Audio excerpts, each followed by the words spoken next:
Dito sa Papa Dudut Stories, ikaw ay hindi nag-iisa.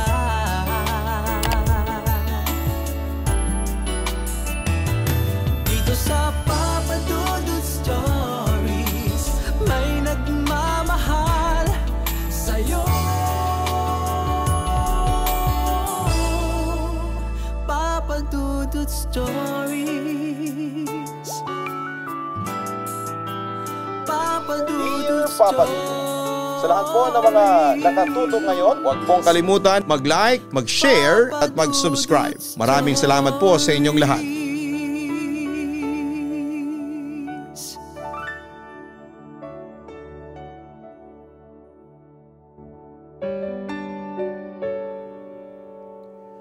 Likas na sa ating mundo ang misteryo. Kahit na sabihing napakatagal na nating naninirahan dito bilang mga tao, ay marami pa rin ang bagay na hindi natin lubusang naiintindihan. Gaya na lamang ng hindi matapos-tapos na kwentong kababalaghan. Inaanyayahan ko po kayong pakinggan ang liham na pinadala ng ating letter sender ngayong araw. Dear Papa Dudut, magandang araw po sa inyo at ganun din sa magiliw ninyong mga tagapakinig at taga-subaybay. Isa na po ako roon. Matagal na po akong nakikinig at sumusuporta sa inyong programa maparadyo man o dito sa inyong YouTube channel. Gustong gusto ko pong pinakikinggan ang mga kwentong ibinabahagi ninyo sa aming mga tagapakinig in any walks of life. Masaya man yan, malungkot, masalimuot o kwentong katatakutan. Kaya nga po heto at ako naman ang magbabahagi sa inyo ng aking personal na karanasan na hindi ko makakalimutan kailanman. Oo, gasgas na ang linyang hindi makakalimutan. Pero totoo namang tumatak ito sa akin. At sana'y magustuhan ito ng inyong mga tagapakinig kahit na hindi ako gaanong kagaling pagdating sa pagsusulat ng liham. Bago ang lahat ay magpapakilala po ako sa inyo. Ako po si Ramil. Actually, Papa Dudut ay nickname ko po yan at hindi ko tunay na pangalan. Sa ngayon po ay nagtatrabaho na ako bilang isang teacher sa isang private school. Filipino po ang subject na tinuturo ko. At kakapasa ko pa lang din ng board exam. Nainis nga ako minsan kapag may nagtatanong kung bakit pinili ko na maging Filipino major. Yang dali-dali lang daw naman ang subject na yon. Meron pang hihirit dyan na Filipino naman daw tayo. Kaya basic na lang daw ang subject na Filipino. Naiinis ako dahil hindi nga nila mabuo ang isang pangungusap ng hindi nagkakamali. Pagkatapos ay sasabihin nilang basic lang ang asignaturang Filipino. Gayon man ay paumanhin kung bakit ko po nabanggit ito sa aking liham. Gayong hindi naman dito iikot ang aking kwento. Ang karanasan nga palang ibabahagi ko sa inyo, Papa Dudut, ay nangyari noong ako ay grade 12 student sa isang pampublikong paaralan dito sa aming lugar. Bumalik lamang ito sa aking alaala nang minsang magbahagi ang isa sa mga professor namin noong college patungkol sa mga kung ano-anong kwentong kababalaghan. Kaya kayo, lagi kayong mag-iingat, graduating student pa naman kayo. Ang sabi pa naman ng marami, lapitin daw ng disgrasya kapag magtatapos na sa pag-aaral. Minsang sabi ng aming professor. Kaya bumalik sa alaala ko ang kababalaghan na naranasan ng aking butihing kaibigan. May ilang taon na ring lumipas mula nang mangyari ito, Papa Dudut. Nang tumungtong ako ng senior high school ay hindi naman ako masyadong nanibago pagdating sa ambience or sa nature ng school dahil sa buong buhay ko. Simula makatungtong ako ng grade 1 ay sa pampublikong paaralan na ako nag-aaral. Isa pa ay marami rin akong mga kakilala na kumuha ng strand na kinuha ko kaya naman hindi ako na-OP sa unang araw ng klase. Isa na doon ang pamilyar sa aking mukha na schoolmate ko noong junior high school. May nakaupo ba dito pre? Minsang tanong sa akin ng isang boses. Nang tingnan ko yon ay isang pamilyar na mukha ang bumungad sa akin. Pamilyar sapagkat nakikita ko na siya noon sa dati naming eskwelahan. Wala naman pre, bakante yan, sagot ko. Dito na lang ako upo pre. Ayaw ko kasi sa harapan baka mapasabak agad ako sa recitation, sabi niya sabay tawa. Sige lang pre, tugon ko naman dito. Pagkatapos noon ay agad niyang nilapag ang kanyang backpack sa kahoy na upuan at prenting umupo doon. Anong oras na ba? Bakit parang konti pa lang natin at saka wala pang teacher? Tanong pa nito sa akin. Agad naman akong napatingin sa wristwatch ko. Pagkatapos ay sumagot sa tanong niyang yon. Magto-12, 11:55 na, sagot ko. Anong oras ba ang klase natin? Muli niyang tanong. 12:00, maikli kong sagot. Teka, kanina pa kitang kinakausap. Hindi pa pala ako nagpapakilala. Ako nga pala si Adrian pre. Saad niya sabay lahad ng kanyang palad senyales ng pakikipagkamay niya sa akin. Ramil, sagot ko. Sabay paunlak ng pakikipagkamay sa kanya. Pagkatapos noon ay isang babaeng may katamtamang taas ang nakita namin na pumasok mula sa pintuan. Nakasalamin ito at masasabi kong nasa edad na 30s na siya. Magandang tanghali, klase. Nang marinig namin ang bating yon ay agad kaming tumayo mula sa pagkakaupo at bumate sa kanya pabalik. Magandang tanghali ma'am, sabay-sabay din kaming natigil sa bating yon dahil hindi pa namin alam ang pangalan ng aming unang guro sa araw na yon. Agad naman niyang isinulat ang kanyang pangalan sa pisar at mula doon ay nalaman namin ang kanyang apelyido. Binibining Cruz at ako ang magiging advisor ninyo. Saad pa nito. Muli magandang tanghali klase. Magandang tanghali din po Binibining Cruz, sabay-sabay muli naming bate. Maaari nang magsipagupo ang lahat. Salamat po ma'am, muling sabi namin. Dahil nasabi ko na sa inyo kanina na ako ang magiging advisor ninyo, narito ang ilan sa mga tuntunin at patakaran sa loob ng ating silid sa oras ng aking klase. Litanya ni ma'am at nagpatuloy na ito sa pagsasalita. Matapos yun ay nagpakilala kami isa-isa at sinimulan na rin ang unang lesson namin sa araw na yon. Lumipas ang maraming oras papadudot at dumating ang aming break. Agad akong pumunta sa school canteen at nagsabi naman ang kaklase ko na nagpakilala sa pangalang Adrian na gusto niyang sumama sa akin na agad ko namang sinang-ayunan.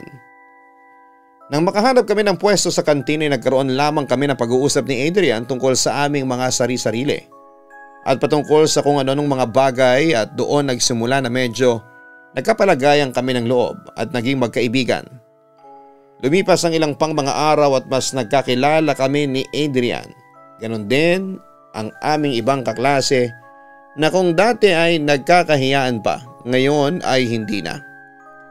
Hanggang sa isang araw nang pumasok ako sa eskwelahan papadudot, ay napansin kong nagkukumpulan ng mga kaklase ko at parabang seryoso sila sa kanilang pinag-uusapan. Oo nga, ilang araw na raw nawawala yung babaeng yun. At ang sabi ay nang matagpuan daw, ay sinabi niyang hindi naman siya nawawala ng ilang araw dahil halos ilang oras lang daw ang nilagid niya doon sa lugar na pinuntahan niya. Dinig kong sabi ng kaklase kong si Mika. Ano raw ba kasi ang nangyari? Curious na tanong naman ng kaibigan nitong si Jessa. Ayon sa kwento ng kaibigan ko, huling nakita yung estudyante na yon na nakatitig sa puno sa likod ng building na to. Pagkatapos noon ay hindi na raw nakauwi ang babaeng yun. Kaya nagpatulong ang mga magulang sa mga pulis sa paghahanap sa kanya. Hanggang sa nitong umaga nga lang nakita siya ng teacher na palakad-lakad dito sa school grounds. Paliwanag pa ni Mika. Nakatitig sa puno? Aling puno? Tanong pa ng isa kong kaklase na kasama sa kumpulan. Yang puno na yan? Turo pa ni Jessa sa mataas na puno na nasa tapat ng bintana ng aming classroom. Yun lang naman kasi nag-iisang puno sa likod ng building na yon at nagkataong nakatapat pa sa aming classroom. Agad na pinaro ni Mika ang kamay ng kaibigan na nagwikang huwag kang ang turo ng turo dyan, baka ka manuno. Diyos ko Mika, nasa modernong panahon na tayo. Kung magsalita ka ng mga ganyan para kang pinalaki sa panahon ng kopong-kopong. Agad na sabi ng kaibigan ni Jessa na sinundan naman ang hagalpakan ng tawa ng mga kaklase naming nakapalibot din sa umpukan. Aba, walang mawawala kung maniniwala tayo sa sabi-sabi ng mga matatanda. At saka kung ayaw ninyo maniwala, doon na nga kayo. Nawala na ako ng gana magkwento sa inyo. Tila nainis na sabi ni Mika dahil sa binasag ng kaibigan nitong si Jessa ang kanyang mga sinasabi. Agad naman akong umupo sa upuan ko matapos silang mag-usap-usap patungkol sa kung anumang kwentong kanilang pinag-uusapan. Napangiti na lamang din ako kasi parang ang seryoso nila kanina habang nagkwekwentuhan. Ilang pang minuto ang lumipas ay dumating na rin si Adrian na hindi pa man naibababa ang kanyang bag mula sa pagkakasukbit sa kanyang balikat ay meron na kaagad baong kwento. Narinig mo na ba yung tungkol sa babaeng nawawala dito sa school natin? Tanong pa nito. Hindi pa, pero kanina naririnig kong nagkukwentuhan sila Mika. Baka yun din ang pinag-uusapan nila. Wika ko naman. Pagkatapos kong magsalita ay agad siyang umupo at isinabit ng strap ng kanyang bag sa sandala ng upuan na nasa unahan niya. Narinig ko lang din ang tungkol dun eh. Kwento sa akin ng kaibigan ko sa ibang strand. Saad pa ni Adrian. Ano raw bang nangyari pre? Tanong ko pa. Nawawala raw kasi yung babae na yun ilang araw na. Nagpatulong yung mga magulang sa pulis na hanapin siya pero hindi nga makita kahit saan. Tapos netong umaga nakitang palakad-lakad dito sa school ng isa sa mga teacher. Tapos nakumpirma daw nila na yun nga yung estudyanteng nawawala. Nang tanungin daw nila kung saan nanggaling ang sagot daw sumama siya sa kaibigan niya. Sinabi ng mga teacher na ilang araw na siyang hinahanap ng mga magulang niya tapos nagtaka yung babae. Oras lang naman daw siyang pumunta sa lugar ng kaibigan niya. Nang tanungin nila kung saan yung lugar na tinutukoy ng babae, hindi na raw nito matandaan kung saan at kung paano siya nakapunta ron. Basta ang alam niya ay sumama siya sa sinasabi niyang kaibigan niya. Mahabang kwento pa ni Adrian. Ewan ko ba papadudot. Totoong moderno na ang panahon pero nang ikwento sa akin ni Adrian ang bagay na yon ay tinablan ako ng kilabot. Isa pa ay tugmang-tugma ang kwento niya sa kinuwento ni Mika ng araw na yon. Kumalat sa school namin ang kwento na yon papadudot ngunit kalaunan ay nawala rin naman sa isipan ng karamihan. Naging okay ulit ang campus at nawala ang takot ng mga estudyante. Ang lahat ay naging busy sa kanya-kanyang mga ginagawa hanggang sa tumungtong na kami sa grade 12. Tuwang-tuwa kaming lahat dahil hindi naman nagbago ang section namin. Block section na kasi kami papadudot dahil per strand ang bawat section sa school namin. Kaya hindi na rin ganong kalaki ang adjustment sa aming mga estudyante. Nice, grade 12 na tayo pre. Akalain mo yun. Wika ni Adrian sabay appear sa akin. Oo nga parang kailan lang no? Ang bilis din talaga ng panahon. Di rin natin namamalayang graduating na tayo. Tugon ko naman. Congratulations nga pala pre, sana all with honors. Bati niya pa habang malaki ang ngiti. Natsambahan lang pre, nahihiyang sabi ko. Anong natsambahan? Matalino ka talaga pre. Sa'yo nga ako nangungopya, hindi ba? Pero nagpapatulong naman ako sa'yo minsan sa ibang subjects. Kapag hindi ko alam, hindi ba? Magaling ka rin naman pre. Sigurado akong kaya mo rin maging with honors. Ang sabi ko pa sa kanya. Siguro nga pre, ang tamad ko kasi natatawang sabi pa niya. Diyan ako hindi ko kontra sa'yo pre. Kaya ngayong grade 12 na tayo, mas sipagan mo pa. Mali mo mas maging mataas pa ang honor mo sa akin ngayon. Saad ko sabay tapik sa likod niya. Pagkatapos noon ay natawa na lamang kami sa aming pinag-uusapan. Teka lang maiba ko. Saan mo pala balak mag-college? Tanong ko. Matapos noon ay hindi agad nakasagot si Adrian at napansin ko pang tila lumungkot ang aura ng kanyang mukha. Baka hindi na ako mag-college, sabi nito. Bakit naman? Muli ko pang tanong. Hindi na kaya nila nanay na sustentuhan yung pag-aaral ko eh. Kinausap na rin nila ako tungkol dyan, paliwanag pa ni Adrian. Ganun ba? Oo pre. Kaya bala ko na lang magtrabaho para makatulong na rin kina nanay at tatay. Ako na lang kasi ang maaasahan nila. Siguro kapag may sapat na kaming pera, saka na lang ulit ako mag-aaral. Paliwanag pa niya. Pasensya ka na pre, natanong ko pa. Paghingi ko ng pasensya sa kanya. Okay lang, ganoon talaga siguro ang buhay. Pero teka, anong balak mong kuhanin na kurso sa college? Tanong pa ni Adrian. Ako? Education ang kukunin kong kurso, sagot ko. Ayos siyempre, para kapag nagkaanak na ako, sa'yo ko i-enroll ang anak ko. Wika pa niya sabay tawa, dahil doon ay natawa na rin kami sa mga sinabi niya. Papadudot ng tumungtong kami ng grade 12 ay napansin ko ang pagbabago ni Adrian. Mas sumipag na siya at masasabi kong mas pinag-igihan niya ang kanyang pag-aaral.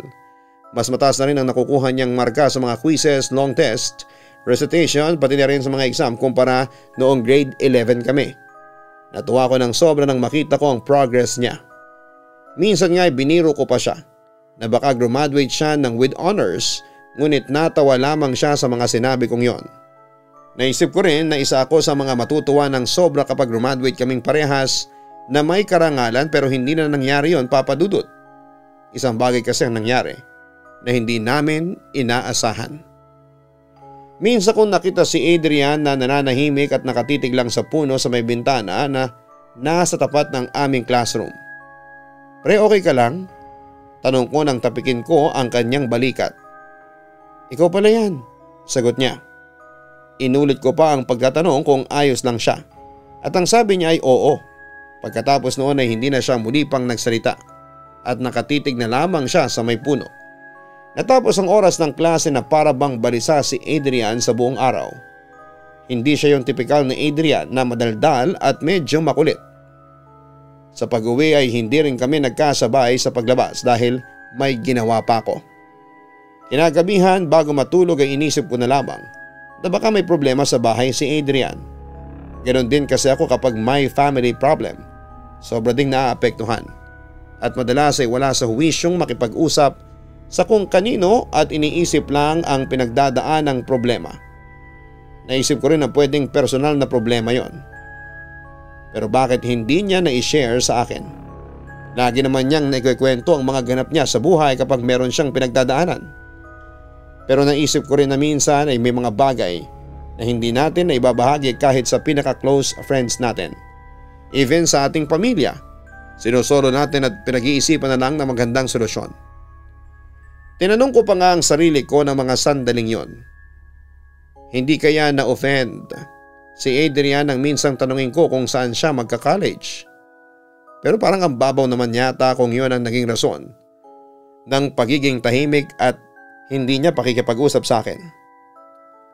Pero if ever na na-offend nga siya ay willing naman ako mag-sorry sa kanya. Ang daming tumatakbo sa isipan ko ng mga oras na yon, Papa Dudut. Kinabukasan nang makita kong muli si Adrian ay ayos ulit siya. Madaldal, maligalig at nakikipagkulitan na ulit sa aming mga kaklase niya. Medyo nakahinga ko ng maluwag nang dahil doon. Sinabi ko sa isipan ko na napaka-overthinker ko talaga dahil sa simpleng pagtahimik niya kahapon ay ang dami ng tumatakbo sa isipan ko. Hanggang sa nagdaan ng ilang araw na hindi nakapasok si Adrian sa school. Sinubukan kong bisitahin siya sa bahay nila at nalaman kong may sakit pala siya. Magiliw naman akong pinapasok ng mga magulang niya sa bahay nila. At inalok pa nga ako ng merienda ngunit tumanggi ako. Sinabi ko na kaya lang ako napadaan ay para kumustahin ang kaibigan ko. Sinabi ng ina niya na natutulog si Adrian kaya naman sinamahan niya ako sa kwarto nito. Hindi na ako nag-abala pa. Nagisingin siya dahil alam kong nagpapahinga siya para mapabilis ang kanyang paggaling. Sinabi ko rin sa kanyang ina na pupunta na lamang ako sa susunod kung sakaling hindi pa siya gumaling. Noon din ay kinausap ako nito. May nakaaway o may ginawa bang hindi maganda si Adrian sa school ninyo? Seryosong tanong nito. Batid ko sa mukha nito ang pag-aalala. Wala naman po ako matandaan na nakipag-away o may ginawa siyang hindi maganda. Bakit niyo po natanong? Tanong ko pabalik.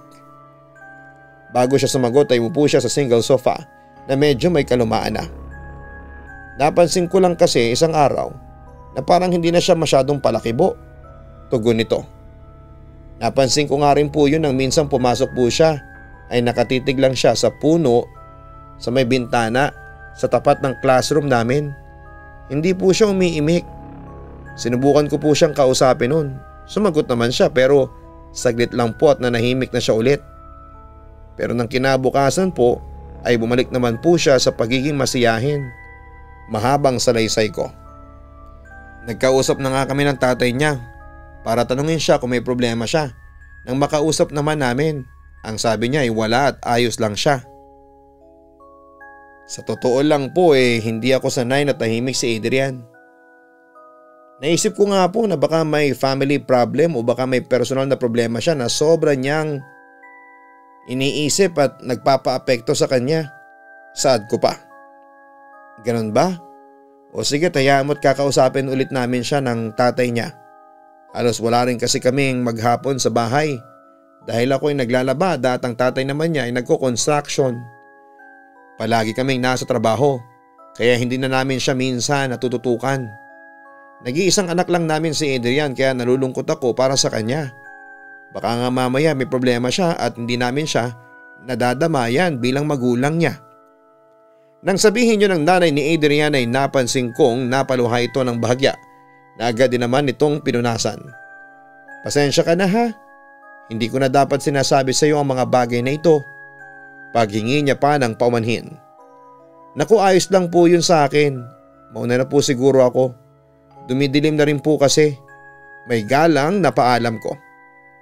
O sige iho ha, salamat sa pagdalaw sa anak ko. Sasabihin ko na lang na pumunta ka pag nagising na siya. Nakangiting wika nito. Mag-ingat ka, pahabol pa nito. Salamat po, tugon ko. At doon na natapos ang aming pag-uusap. Papadudot na lungkot ako nang makausap ko ang ina ni Adrian at bilang kaibigan ay gusto ko nang bumalik sa dati si Adrian. Kahit sino naman sigurong magulang, ganon ang magiging reaksyon kapag may napansin na kakaiba sa kanilang anak.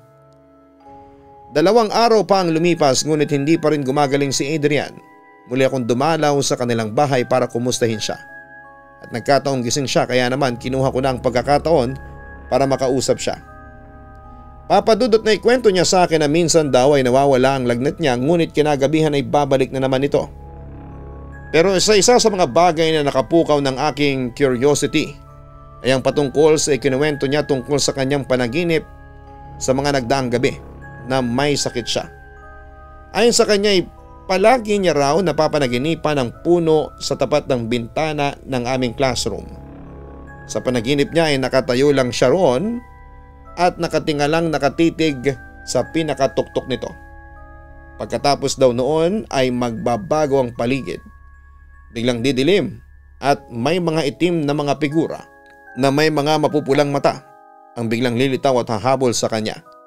Hindi man daw niya nakikita ang kabuang anyo ng mga yon ay nakakatakot daw ang mga ito. Gusto raw siyang kuhanin ang mga ito ngunit dahil sa takot ay tumatakbo siya para makatakas sa mga nilalang na yon. Simula raw na nagkalagnat siya ay yun na raw ang napapanaginipan niya gabi-gabi. May pagkakataon pa nga raw na nakuha siya ng mga ito at damang-dama niya ang may higpit na hawak na mga nilalang na hindi niya matukoy na para bang sa totoong buhay nangyayari ang pagkuha sa kanya ng mga yon. Hindi ko alam papadudod pero kinalabutan ako sa kwento na yon ni Adrian. Dahil na nga rin sa kilabot ay napa-sign of the cross ako at pinayuhan siya na magdasal bago siya matulog.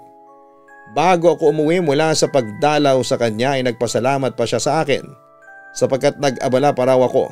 Napuntahan siya. Sinabi ko naman na wala yon dahil magkaibigan naman kami at natural lang na mag-alala ako sa kalagayan niya. Papadudot, yun na pala ang huling araw na makakausap ko si Adrian. Ayon kasi sa nanay nito, kinagabihan ay tumaas pa raw ang lagnat niya. At dahil walang sapat na pera na pampaospital ay humingi lang daw sila ng tulong sa isang albularyo. At ayon dito ay nakursunodahan daw si Adrian ng isang masamang elemento. Nagdesisyon sila kinabukasan na mag-alay at magbigay ng isang mataimtim na panalangin sa lugar kung saan daw naninirahan ng elemento para sa ikakagaling ng kaibigan ko. Ngunit huli na ang lahat. Binawian na kasi ng buhay si Adrian bago pa man nila magawa ang bagay na yon. Sobra akong nalungkot at nagulat papadudot. Yun kasi ang unang pagkakataon na nagkaroon ako ng kaibigan na maagang na maalam. Nalulungkot din ako dahil alam kong marami pang pangarap si Adrian para sa mga magulang niya ngunit hindi niya na nagawa yon. Marami kaming nakiramay sa pagkawala ni Adrian, Papa Dudut. Kasama na ang mga kaklase ko't maging ang ilan sa aming mga teachers. Tumulong din kami sa aspetong pinansyal para mas mapadali ang pagpapalibing sa kanya at sobra yung pinagpasalamat ng mga magulang niya. Nang makagraduate ako ng senior high ay binisita ko ang puntod niya. Kinausap na para bang kaharap ko lamang siya. Sinabi ko noon na ang daya niya dahil hindi man lang siya nagtapos, di sana'y sabay-sabay kaming nag-celebrate ng graduation namin. Ipinakita ko pa ang medalya ko sa kanya dahil muli akong nagkamit ng karangalan at sinabi kong meron din sana siya noon kung hindi lang siya nauna. Sa mga sandaling yun ay isang malamig na hangin ang bumalot sa akin. Pakaramdam ko ay naroon lang si Adrian sa tabi ko na aking kinatuwa. Ngayon na isa na akong ganap na guro, baon ko pa rin ang alaala ng pagkakaibigan namin ni Adrian at pinapanalangin ko palagi na sana ay nasa mabuti siyang kalagayan. Hanggang dito na lamang ang aking liham, Papa Dudut, at sana ay magustuhan po ninyo. At ng inyong mga tagapakinig, sana po ay marami pa kayong liham na maisalaysay dito sa inyong YouTube channel na Papa Dudut sa segment na Papa Dudut Stories. Lubos na gumagalang, Ramil. Maraming salamat sa pagbabahagi mo ng iyong kwento, Ramil. Kwentong may halong kababalaghan at kalungkutan. Nakikirami ako sa pagkawala ng iyong kaibigang si Adrian at kagaya mo. Dalangin ko na sana ay nasa mabuti siyang kalagayan kasama ng ating poong may kapal. Sa lahat po ng mga nanonood ng ating programa, nakikinig, kami po ay humihingi sa inyo ng suporta sa pamamagitan ng inyong pag-share ng ating pong YouTube channel para marami po tayong maabot sa ating programa sa araw-araw nating upload dito sa Papa Dudut YouTube channel. Maraming salamat po sa inyong lahat.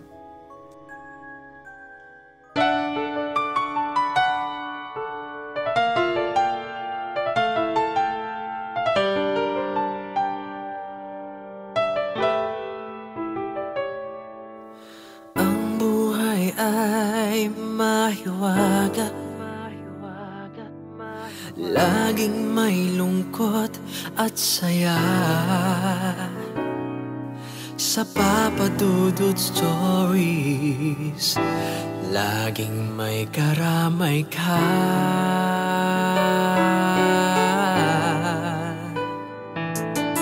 Mga problemang kay bigat, dito ay pakikinggan ka.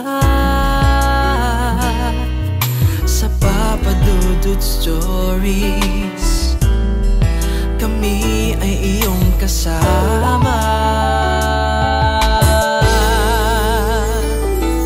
Dito sa Papa Dudut Stories, ikaw ay hindi nag-iisa.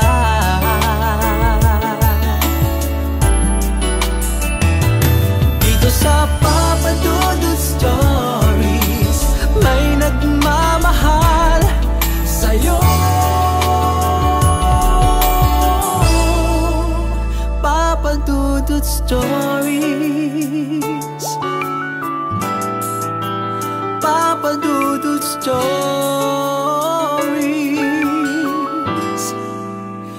Papa Dudut Stories. Hello mga ka-online, ako po ang inyong si Papa Dudut. Huwag kalimutan na mag-like, mag-share at mag-subscribe. Pindutin ang notification bell para mas maraming video ang mapanood ninyo. Maraming salamat po sa inyong walang sawang pagtitiwala.